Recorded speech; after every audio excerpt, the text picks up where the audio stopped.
காலையில எந்திரிச்சோன்னே காப்பி குடிச்சாதான் நமக்கு பொழுதே விடியும். இங்க யாரும் எந்திரிக்கிற மாதிரியே தெரியலையே. நம்ம அம்மனி எப்பயும் நேரங்காலமா எந்திரிக்கும், இங்க வந்தோடனே அதுவும் எந்திரிக்காம இருக்கே. ஐயோ, இப்ப என்ன பண்றது? என்னங்க எந்திரிச்சிட்டீங்களா?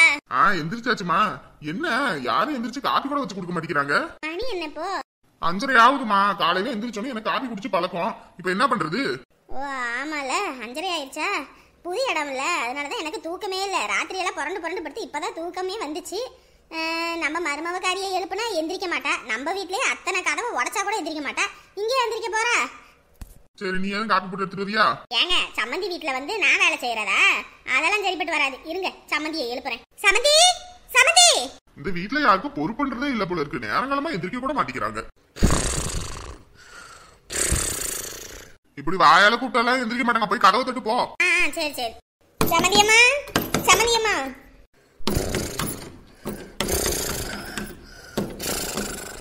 மருமகளுக்கு என்னால இது தூங்கும் போல இருக்கே. சம்மந்தி, சம்மந்தி! ஐயோ! அவளை என்ன சத்தம் ஏதுன்னு வேற தெரியலையே. போய் பாப்போம். ஐயோ, கொஞ்ச நேரத்துல நெஞ்சு அடைச்சமா இருந்துச்சு. நீங்களா சம்மந்தி கதவை தட்டினீங்க? ஆமா ஆமா, நான் தான் கதவை தட்டினேன். எம்புட்டு நேரம் சம்மந்தி சம்மந்தின்னு கூப்பிடுறது? என்ன அம்புட்டு நேரம் தூங்கிட்டு இருக்கீங்க? அம்புட்டு நேரம் தூங்குறேனா? மணி 5:30 தானே சம்மந்தி ஆகுது. அதுக்குள்ள என்ன 5:30 தான் ஆகுதா? என்ன சம்மந்தி பேசிக்கிட்டு இருக்கீங்க? 5:30 மணி ஆகுது. நாங்கெல்லாம் வெள்ளனையே எந்திரிக்கிற ஆளுங்க, காபி தண்ணி குடிக்கிற ஆளுங்க, தோட்டத்துல போய் பாக்குற ஆளுங்க. ஏன் இங்க வந்திருக்கிறோம்? நீங்க மட்டும் இழுத்து போத்தி தூங்கிட்டு இருக்கீங்க. நேரம் காப்பி வச்சு கொடுங்க, போங்க. ஏன் சம்மந்தி, வேலை வெட்டிக்க போறோம், வீட்டுல தானே இருக்கோம், பொறுமையா குடிச்சுக்கிறது. ஏங்க, நாங்கெல்லாம் எங்க வீட்டுல இருக்கும்போது இப்படியே பழகிட்டோங்க. பழக்கத்தெல்லாம் உங்களுக்காக புதுசு புதுசாலாம் மாத்த முடியாது. அப்படிங்களாங்க? இந்த போட்டு வரேங்க. சீக்கிரம் போங்க. இவங்க ஒழுங்கா நேரங்காலமா எந்திரிச்சாதானே இவங்க புள்ள ஒழுங்கா நேரங்காலமா எந்திரிக்கும். இவங்களே இப்படி இருந்தாங்கன்னா அவளும் அதை அப்படியே தான் இருப்பா. சரி விடு, வரட்டும். என்னடா இந்த சம்மந்தி வீடு இப்படி பாடப்படுத்துறீங்க நேரங்கிழமை எந்திரிச்சு. ஐயோ, ராத்திரியும் பாத்திரம் வலிக்கி கழுவி படுக்க 12 ஆச்சு. அதுக்குள்ள கொஞ்ச நேரம் கூட தூங்காமல் எழுப்புறாளுகளே. ஐயோ அம்மா, தூக்கம் கண்ணு கட்டுதே.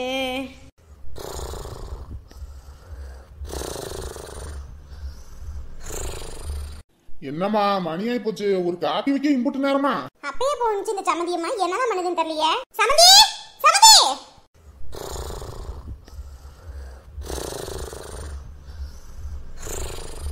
என்னங்க தூங்கிருச்சோ? என்னம்மா இது, ஒவ்வொன்றுக்கும் இப்படி பண்றாங்க? இதுக்கு தான் சொன்னேன் நம்ம வீட்லயே இருக்கலான்னு. கேட்டியா நீ? வா, சம்மந்தி வீட்டுல கூப்பிடுறாங்க, வைக்கிறாங்கன்னு. ஐயோ இருங்க, நான் தான் போய் பாக்குறேன்.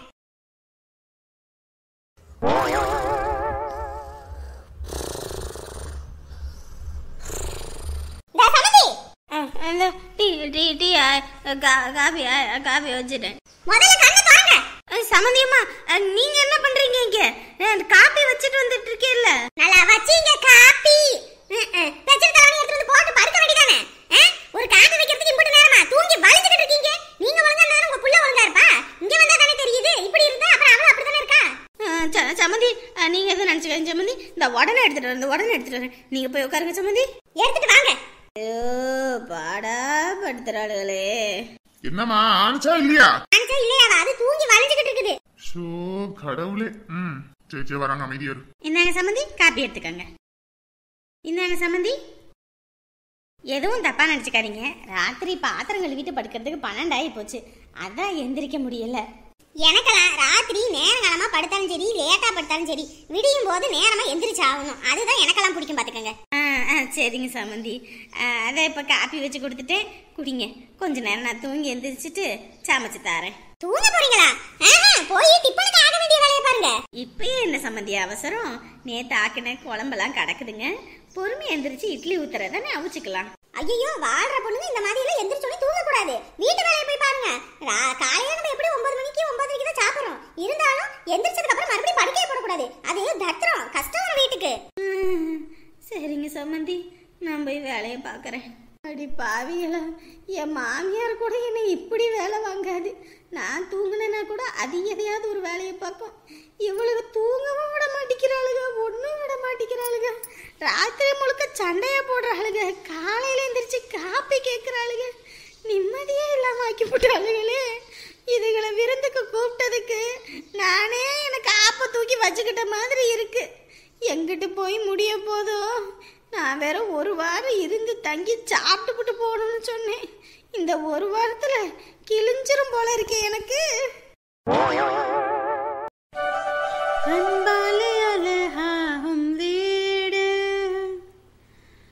ஆனந்தம் அதற்குள்ளே தேடு, சொந்தங்கள் கை சேரும் போது வேறொன்றும் அதற்கில்லை. எத்தனை நாள் ஆச்சு நம்ம மனைவி இப்படி ஒரு பாட்டை பாடி? அன்பாலே அழகாகும் வீடு. அடடடடா. அவரு கத்துற சத்தம் கேக்குது. என்னங்க? எம்மாடி என்னங்க? அட கடவுளே, என்னங்க? என்னங்க ஆச்சு உங்களுக்கு? என்னங்க கீழே விழுந்து கிடக்குறீங்க? எந்திரிங்க முதல்ல. ஐயோ கடவுளே, என்னங்க ஆச்சு? என்ன ஆச்சு? படியில நடந்து வரும்போது தவறி விழுந்துட்டமா. ஐயோ, பார்த்து நடக்க கூடாதா? நடந்துதான் வந்தேன். அப்படியே ஒரு மாதிரியா. ஐயோ, உடம்புல ரொம்ப அடியாங்க. இல்லம்மா, அப்படியே தவறி அப்படியே கீழே விழுந்துட்டேன். ஐயோ கடவுளே. ஐயோ, இப்ப வீட்டுல வேற யாரும் இல்லையா? ஆஸ்பத்திரிக்கு வேற போகணும். ஐயோ எம்மாடி, எனக்கு கீழே விழுந்து அடிப்பட்ட விஷயம் இந்த வரைக்கும் தெரிய வேணாம், மருமவளுக்கும் தெரிய வேணாம். அவங்க ரொம்ப பயப்படுவாங்க. இங்கே ஆம்புலன்ஸ் எதுவும் வர சொல்லுமா? நாம் அப்படியே ஆஸ்பத்திரிக்கு போய்க்கலாம். ஏங்க சொல்ல வேணும்னு சொல்றீங்க? சொன்னா அவன் கூட வந்து துணைக்கு இருப்பான்ல. அதுக்கு இல்லம்மா, அவன் சந்தோஷமா இருக்கணும்னு போயிருக்கான். இத்தனை நாள் கழிச்சு மருமவ கூட சந்தோஷமா இருக்கட்டும். நம்ம அதுல கெடுத்துடக்கூடாதுமா. நமக்கு ஒண்ணுன்னா அவன் அங்க தாங்க மாட்டான். அதுவும் இல்லாம மருமவளும் உலகாம இருக்க நேரத்துல எனக்கு இப்படி ஆயிடுச்சுன்னு தெரிஞ்சா மருமவ அழுவா. அப்புறம் மருமவளுக்கு ஏதாவது ஒண்ணுன்னா அது நம்ம வாரிசையை பாதிக்கும். அதனால ஆஸ்பத்திரிக்கு கிளம்புவோமா. நீ ஃபோன் பண்ணு, யார்கிட்டையும் சொல்லிடாத, யார்கிட்டையும் சொல்லிடாத. சரிங்க. கடவுளே, எனக்கு எது ஆனா என்னோட மனைவியால தாங்கிக்க முடியாதுப்பா. எது ஆகாம காப்பாத்துங்க சாமி. ஒரு வாரம் ஆச்சு. குட் மார்னிங், குட் நைட்னு டெய்லியும் நம்மளும் மெசேஜ் பண்ணிக்கிட்டே தான் இருக்கோம். ஒரு ரிப்ளையும் இல்ல. என்னாச்சு ஏதாச்சுன்னு இன்ன வரைக்கும் ஒண்ணுமே புரியல. நான் எதுக்கு தான் உன்னை பெத்து வளர்த்து வச்சிருக்கேன்னு தெரியல. ஒரு வேலை வெட்டி பாக்குறாளா? ஒன்னும் கிடையாது. முதல்ல தான் கல்லூரி போயிட்டு இருந்தா, இப்ப வீட்டுல தானே இருக்கிற. வீட்டுல இருந்தாலாவது ஒரு வேலை வெட்டி பாக்குறது இல்லையா? ஆத்து முடிச்சு தோட்டத்துக்கு போறதுக்குள்ள போதும் போதும் ஆயிருது. நமக்கு வெயில் வேற உச்சிக்கு வந்துடும். நம்ம கஷ்டத்தை யாரு புரிஞ்சுக்கிறா? இப்பெல்லாம் தெரியாது. போற வீட்டுக்கு போய் மாமியார் கிட்ட கொட்டு வாங்கிட்டு வேலை செய்யும் போது தெரியும் எதுக்கு சொல்றோம், ஏன் சொல்றோம்னு. சப்பா, காலையில எந்திரிச்சோன்னு எங்க அம்மா ஆரம்பிச்சிருந்தா, சாமி ஏண்டா விடியுதுன்னு இருக்கு. பாரு, படுத்த படுக்கையை எடுத்து ஒழுங்கா வச்சிருக்காளான்னு. அந்த பெட்ஷீட்டை கூட மடிச்சு வைக்க முடியாம அப்படியே விரிச்சு விட்டுட்டு போயிருக்கா. இவளெல்லாம் எங்கிட்டு தான் நான் போய் சொல்றதுன்னு தெரியல. பாரு தூசிய டெய்லியும் தான் கூட்டுறா கூட்டுறா கூட்டுறா. குப்பை அப்படியே இருந்த வண்ணம் தான் இருக்குதே தவிர என்னத்தை கூட்டினான்னு தெரியல. கட்லு கடியில எல்லாம் அம்புட்டு தூசி கிடக்குது. இதெல்லாம் என்னதான் பண்ண போறேனே தெரியலப்போ. என்னது இது? சேலை, அதுவும் புதுசா வாங்கின சேலை டப்பால போட்டு இருக்கு. நம்ம ஒன்றும் வாங்கலையே. அம்மாவும் இந்த அளவுக்கு வாங்கறதுக்கு காசு இல்ல. எப்படி வந்துச்சு இது வீட்டுக்கு? சேலைய பார்த்தா 3000 4000 வர மாதிரி இருக்கு. சீதா, ஏ சீதா. ஷோ, நிம்மதியா பல்லு கூட நம்ம விளக்க விடாது. பல்லு விளக்கிட்டு இருக்கமா? ஏய், நீ பல்லு விளக்குனதுல போதும், இங்க வா முதல்ல. ஷோ, நிம்மதியா பல்லு கூட விளக்க விடாது நம்ம. இருமா வரேன். ஏய், வரியா இல்லையாப்ப? ஐயே, வரேம்மா. என்னம்மா? அச்சச்சோ, இது கதிரவங்க எனக்கு எடுத்து கொடுத்த சேலையாச்சு. இது எப்படி அம்மா கிட்ட கிடைச்சதுன்னு தெரியலையே. ஏய் சீதா, இங்க வா. என்னங்கம்மா? ஏண்டி, இது என்ன புது சேலை துணி? வேலை வசதியா இருக்குது. ஆமாம்மா. யாரு இது? எப்படி உன் கட்லு கடியில நம்ம வீட்டுல இருக்குது? அது வந்துமா, நீங்க தான் வாங்கி வச்சிருப்பீங்க. யாரு? நான் இம்புட்டு வேலை வசதிக்கெல்லாம் சேலை எடுக்கிற ஆள் கிடையாது. இது பார்த்தா 3000 4000க்கு மேல இருக்க மாதிரி இருக்கு. எப்படி இந்த சேலை இங்க வந்துச்சு? எனக்கு எப்படிமா தெரியும்? இங்க பாரு சீதா, என்கிட்ட பொய் சொல்லாத. பொய் சொன்னா அம்மாவுக்கு பிடிக்காதுன்னு உனக்கு நல்லாவே தெரியும். எப்படி வந்துச்சு இது? அது இப்பதான் ஞாபகம் வருது. நீங்க என் பிறந்த நாளுக்கு வரலல்ல? அன்னைக்குதாம்மா என் ஃப்ரெண்ட்ஸுங்க எல்லாம் எனக்கு வந்துட்டு புதுசா வந்து கொடுக்கணும்னு சொல்லிட்டு இது எல்லாருமே வாங்கி கொடுத்ததுமா. வாங்கி கொடுத்தாங்களா? புள்ளைங்க இப்படி எல்லாமே வாங்கி கொடுக்குதுங்க 4000 5000க்கு. அம்மா அவங்க எல்லாத்துக்கும் என்ன ரொம்ப பிடிக்குமா, அதான். காவியாவுக்குலாம் அந்த மாதிரியே வாங்கி கொடுத்துருக்காங்க. அவளுக்கு இன்னும் பிறந்தநாள் வரலல்லம்மா. பிள்ளைகளை படிக்கிறதுக்கு எம்புட்டு காசை கொட்டுறாங்க. இதுங்க காசை வச்சுக்கிட்டு இருக்க முடியாம இப்படி வாங்கி கொடுக்குதுங்க. இப்போ இதை நீ வாங்கி கொடுத்தாச்சு, இனி ஒவ்வொரு பிள்ளைக்கு பிறந்த நாளுக்கு நீ இந்த மாதிரி வாங்கி கொடுக்கணுமா? ஆமாம்மா. என்ன பிள்ளைங்களோ போ. அப்படி வாங்கி கொடுத்தத எதுக்குடி தெரியாதனமா உள்ள போட்டு வச்சிருக்கிற? கட்டிலுக்கடியில பீரோல வைக்க வேண்டியதானே? இம்புட்டு விலை வசதியா இருக்கிறது எலிக்கு கடிச்சிச்சுன்னா துணி என்னத்துக்கு ஆகுறது? இந்தா புடிச்சு பீரோக்குள்ள வை. சரிம்மா. அதுங்க ஆசாசே எம்புட்டுக்கு வாங்கி கொடுத்துருக்குதுங்க. பத்திரப்படுத்த தெரியாதவளுக்குலாம் எதுக்கு சேலை துணி? அப்பாடா, இப்பதான் நிம்மதியா இருக்கு. கொஞ்ச நேரத்துல உசுரே இல்ல. சாமி, எப்படியோ எதையோ சொல்லி சமாளிச்சிட்டேன். இந்நேரத்துக்கு இதை கதிர் வாங்கி கொடுத்தாங்கன்னு தெரிஞ்சிருது, அவ்வளவுதான். இன்னைக்கு நான் இந்த வீட்டுல இருந்த பாடல்ல. ஐயோ, இதுக்கே எப்படின்னா நான் அவங்களும் 2 பேரும் விரும்புற விஷயம் வீட்டுக்கு தெரிஞ்சது, அவ்வளவுதான். என்ன நடக்குமோ? யாரு அதையே என்னத்த பாத்துக்கிட்டு இருக்க? எடுத்துட்டு போய் உள்ள வச்சுட்டு வேலை வெட்டிய பாருடி. மணி ஆயி போச்சு, எனக்கு தோட்டத்துக்கு வேற போகணும்.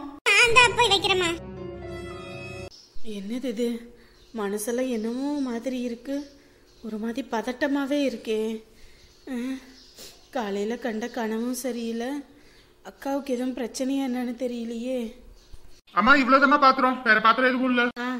வைப்பா. அம்மா என்னம்மா பாத்திரம் கழுவலியா? நீங்க பாட்டுக்கு உட்காந்துருக்கீங்க, மூஞ்செல்லாம் வாட்டமா இருக்கு. உடம்பு சரியில்லையா? அது ஒண்ணும் இல்லப்பா, என்னன்னு தெரியல, ஒரு மாதிரி இருக்கு. ஒரு மாதிரி இருக்குன்னா உடம்பு எதுவும் முடியலையாமா? இல்லப்பா, அதெல்லாம் ஒண்ணும் இல்ல. உங்க பெரியம்மாவுக்கு எதுவும் பிரச்சனையா என்னமோ மாதிரி தோணுது. பெரியம்மாவுக்கு என்னமா பிரச்சனை வரப்போகுது? இல்லையா, தெரியல. ஏதோ பிரச்சனை அக்கா வீட்டுல. ஏமா அண்ணனே இங்கதான் இருக்கு, அப்படி இருக்கும்போது என்னமா பிரச்சனை வரப்போகுது? இல்ல, எனக்கு தோணுது எங்க அக்கா அங்க கஷ்டத்துல இருக்கா. அது எனக்கு புரியுது, என் மனசுக்கு நல்லாவே தோணுது. அப்படின்னா போன் தான் இருக்குல்ல, போன் பண்ணி பேசுங்க, என்ன எதுன்னு தெரிஞ்சிடும். ஆமாய்யா, நல்ல யோசனை. அக்கா கிட்ட பேசினாதான் நான் நிம்மதியா இருப்பேன், இல்லைன்னா என்னால நிம்மதியா இருக்க முடியாது. நான் முதல்ல என்ன ஏதுன்னு போய் பேசுறேன்.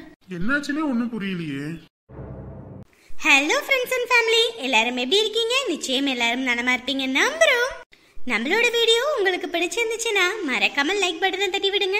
ஏன்னா நீங்க கொடுக்குற ஒவ்வொரு லைக்ஸ்னா மேற்கொண்டு நிறைய வீடியோஸ் அப்லோட் பண்றதுக்கு நமக்கு ஒரு மோட்டிவா இருக்கும். நம்ம வீடியோ உங்க ஃப்ரெண்ட்ஸ் அண்ட் ஃபேமிலியும் பார்க்கணும்னா மறக்காம ஷேர் பண்ணுங்க. சொந்தம் தொடர சப்ஸ்கிரைப் பண்ணுங்க. இன்று பிறந்தநாள் கொண்டாடுவோம் லிங்கதேவி. நீங்க நீரோடி வாழணும் நான் கடவுள்கிட்ட பிரார்த்தனை பண்ணிக்கிறேன்.